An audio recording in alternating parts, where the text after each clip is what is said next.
6 bulan kemudian, saya sadar kalau menceraikan suami saya adalah kesalahan besar. Kisah saya panjang, tapi layak dibaca oleh semua orang. Jika saya bisa memberi saran kepada siapapun mengenai soal perceraian, adalah untuk tidak melakukannya. Namun, jika pasangan Anda melakukan kekerasan baik secara fisik atau verbal kepada Anda atau anak-anak Anda, maka tentu saja segera ceraikan. Jika tidak seperti kasus tersebut, saya mohon pikirkanlah 2, 3, bahkan 4 kali lagi sebelum Anda mengajukan talak. Dalam kasus saya, tidak ada kekerasan. Kami bersama selama 8 tahun yang sebagian besar baik-baik saja dan kami memiliki 4 anak bersama.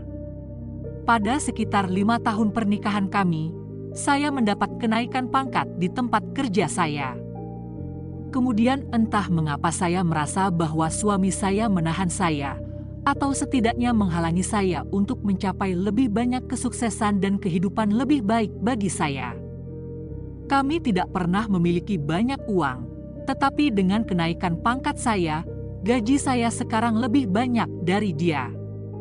Saya mulai bekerja lebih lama dan pada saat yang sama jam kerjanya dipotong sehingga dia lebih sering di rumah dibanding saya.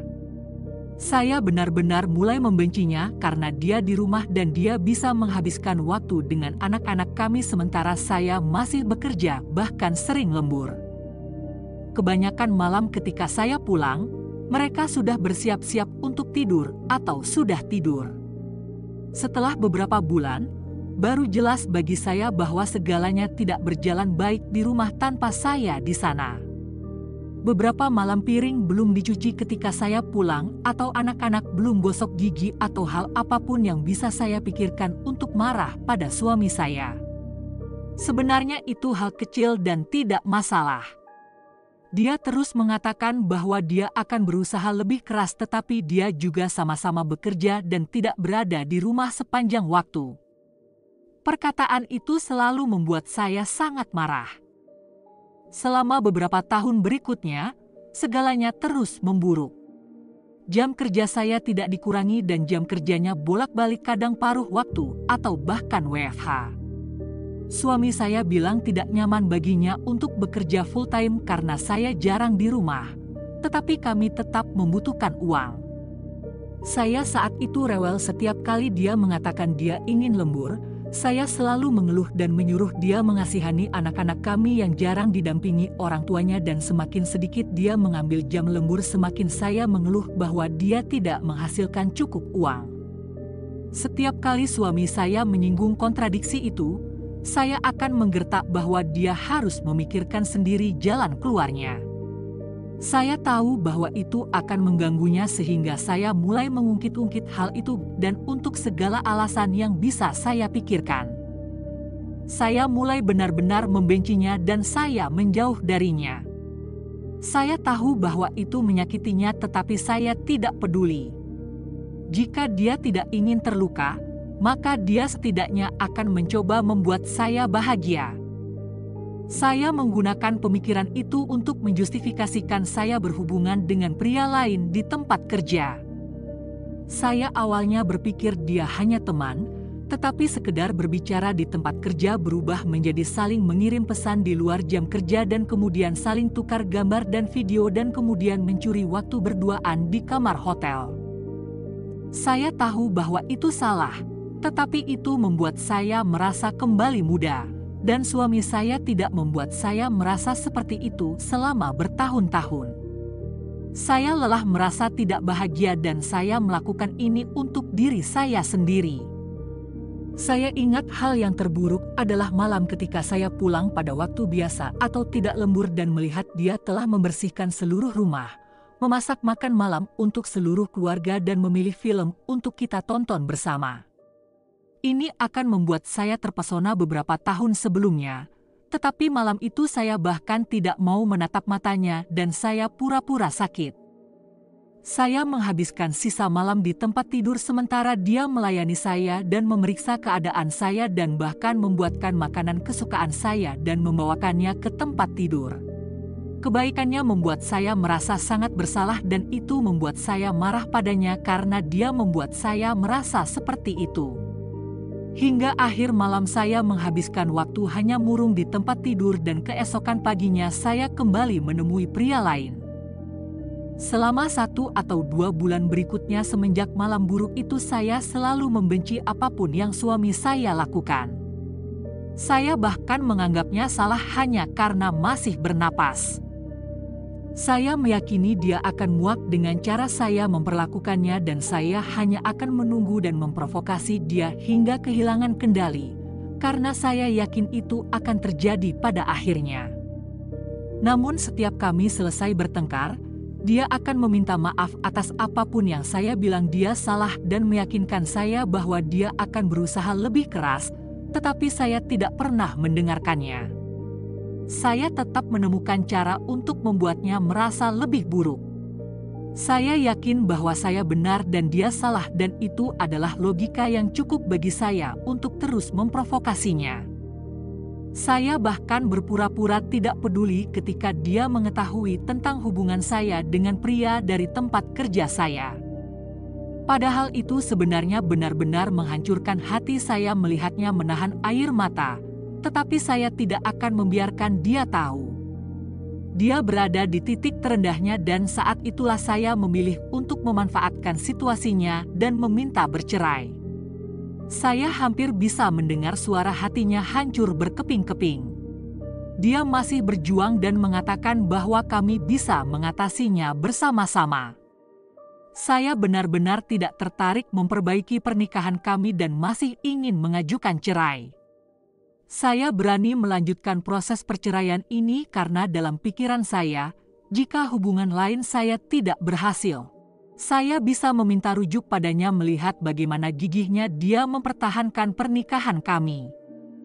Saya sebenarnya bisa melihat bahwa dia sudah berusaha dan pernah sesekali saya mengapresiasinya, tetapi sebagian besar saya tetap bertindak sangat jahat padanya untuk alasan apapun yang bisa saya pikirkan.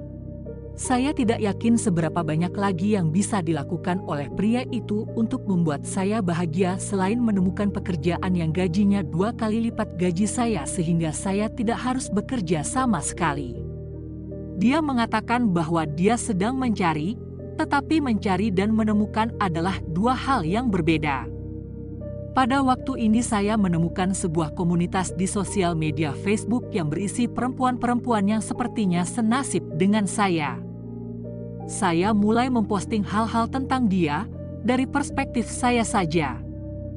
Dan saya mendapat begitu banyak umpan balik positif untuk apa yang saya rasakan sehingga itu menjadi bahan bakar tambahan untuk perilaku saya. Semakin banyak saya memposting, semakin banyak validasi yang saya dapatkan. Bukan hanya saya yang tahu bahwa suami saya tidak layak dipertahankan. Saya memiliki dukungan dari perempuan-perempuan di internet yang meyakinkan saya tentang betapa jelek dan payahnya dia. Saya mulai mengatakan hal-hal merendahkan pada suami saya dan bahkan sesekali benar-benar mengabaikannya.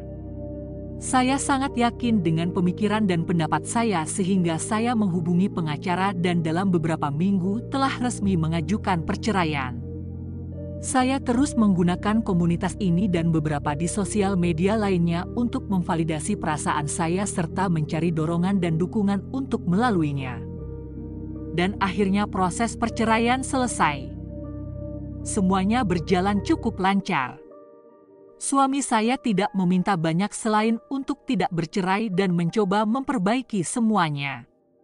Saya tidak peduli. Saya tahu dia hancur, tetapi saya bebas. Saya bisa melakukan apapun yang saya inginkan tanpa harus merasa bersalah atau menurut kepada siapapun. Itu adalah kebebasan yang luar biasa. Namun, perasaan itu tidak bertahan lama. Dalam bulan pertama setelah dia pindah, saya melewatkan pengambilan sampah komplek 3 kali karena saya lupa menaruh sampah di tempat sampah luar. Cucian piring dan baju menumpuk begitu lama sehingga saya harus mulai melakukan tes bau untuk melihat apakah bisa dipakai lagi atau tidak. Rumah saya yang sebelumnya selalu bersih menjadi terasa seperti terbengkalai penuh sampah dan cucian yang tidak terurus. Saya juga tidak pernah melihat anak-anak saya lebih menderita. Anak tertua saya tahu bahwa suami saya masih ingin mencoba memperbaiki pernikahan kami dan saya yang tetap memaksa ingin bercerai. Tidak butuh waktu lama baginya untuk berhenti berbicara dengan saya dan mengatakan bahwa dia ingin pergi ke rumah suami saya. Anak-anak saya yang lainnya juga mengatakan bahwa mereka ingin tinggal dengan suami saya. Saya melakukan yang terbaik untuk mencoba membuat mereka bahagia, tetapi saya akhirnya hanya membelikan mereka mainan dan jajanan sepanjang waktu dan kebahagiaan mereka hanya berlangsung beberapa menit. Saya juga mengalami banyak masalah dengan pekerjaan. Saya tidak bisa menyelesaikan semua target yang diharapkan karena saya perlu memikirkan anak-anak saya di rumah dan tidak bisa mengambil jam lembur. Akhirnya saya menyerah dan mulai menelepon mantan suami saya untuk memintanya menjaga anak-anak setelah dia pulang kerja. Dia pindah ke sebuah perumahan 45 menit jauhnya namun selalu datang secepat mungkin. Dia juga selalu bertanya apakah saya membutuhkan sesuatu untuk anak-anak. Ketika saya pulang saya menemukan piring-piring dan cucian sudah bersih dan bahkan kadang-kadang mantan suami saya juga membuatkan saya makan malam. Dia tidak berbicara banyak setelah saya pulang, hanya bermain dengan anak-anak, menyuruh saya untuk meneleponnya jika membutuhkan sesuatu, lalu pergi. Dia selalu terlihat sangat sedih ketika akan pulang dan berpamitan dengan anak-anak. Setelah beberapa bulan teman-teman saya meyakinkan saya untuk pergi berkencan. Saya berencana untuk makan malam dan menonton film dengan seorang kenalan pria dan awalnya saya sangat bersemangat dan penuh harap. Tetapi saat makan malam, entah kenapa saya mulai dilanda rasa bersalah dan kecemasan yang luar biasa. Perasaan itu menjadi sangat buruk sehingga saya membatalkan pergi ke bioskop dan pulang lebih awal. Seminggu dan sekitar 1 liter air mata kemudian saya menemui seorang psikolog. Saya menceritakan semuanya yang terjadi ke psikolog saya, mulai dari kenaikan pangkat yang saya dapatkan di tempat kerja hingga saya duduk di sofa kantornya ini. Dia tidak setuju dengan saya atau dengan dukungan bercerai yang saya dapatkan. Saya akhirnya menemuinya 2 dan kadang-kadang 3 kali seminggu, dan semakin banyak saya membela diri untuk membuktikan bahwa saya benar, semakin saya mulai melihat betapa salahnya saya. Kenyataan ini benar-benar menghancurkan hati dan pikiran saya. Saya tidak pernah menangis sebanyak itu dalam hidup saya seperti yang saya lakukan dalam bulan pertama di kantornya. Setelah menghabiskan sekitar 20 juta rupiah untuk sesi terapi, saya belajar bahwa suami saya memang memiliki kesalahan, namun kesalahan saya jauh lebih buruk.